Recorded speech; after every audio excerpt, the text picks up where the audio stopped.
Model স্কুলের শিক্ষক প্রশিক্ষণ বা শিক্ষক কর্মশালা অনুষ্ঠিত হবে 24 মে 2025 শনিবার সকাল 9টা থেকে 11টা পর্যন্ত। আপনারা সবাই উপস্থিত থাকবেন। সাথে সাথে আজকের এই কথার যেটা সারমর্ম সেটা হচ্ছে যে আমরা জানি শিক্ষকতার শিক্ষকগণ কিছু সকল মানুষের মতোই শিক্ষকরা, কিন্তু শিক্ষকদের পেশাগত কিছু বৈশিষ্ট্য আছে। একটা শিক্ষক দেখলেই যেন বুঝতে পারে যে এই এতগুলি মানুষের মধ্যে এই লোকটা শিক্ষক হবে, তো অর্থাৎ তাকে দেখলে যেন বোঝা যায় যে শিক্ষক। অন্যান্য মানুষ থেকে তার পোশাক পরিচ্ছদ, জুতা, চশমা, চুল, নখ, অর্থাৎ তার অল বডি টিচার। শিক্ষকের অল বডিটাই মনে হবে সে একজন শিক্ষক, তাই না? তারপর কি অল টাইম শিক্ষক।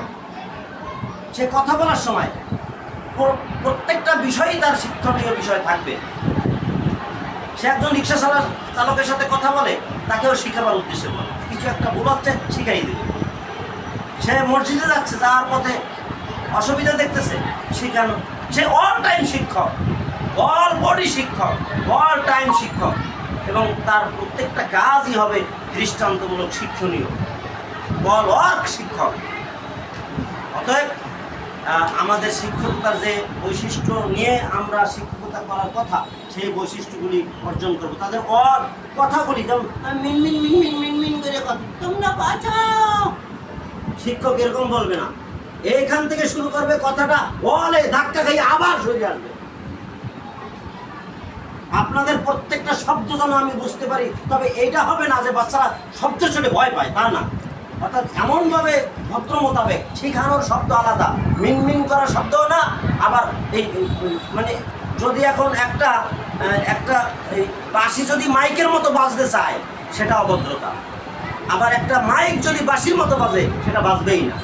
অর্থাৎ এখানে আপনি টিচারের কোন কণ্ঠে কথা বলা লাগবে, ওই কণ্ঠ আপনি ব্যবহার করবেন।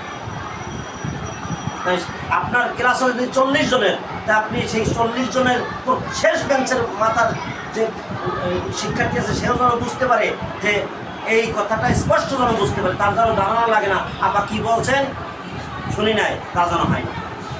আর এমনও না চিল্লেন ইস্যুতে মানে গলা র আসছে, তাও না, স্বাভাবিক কথা বলবে, হাঁটবেন কথা বলবে। এইখানে এই বিষয়গুলি শিক্ষকতা কথা বলায়, শিক্ষকতা কাপড় পোশাকে, শিক্ষকতা হাঁটা চলায়, তার অল টাইম, অল বডি, তাকে শিক্ষক। ধন্যবাদ।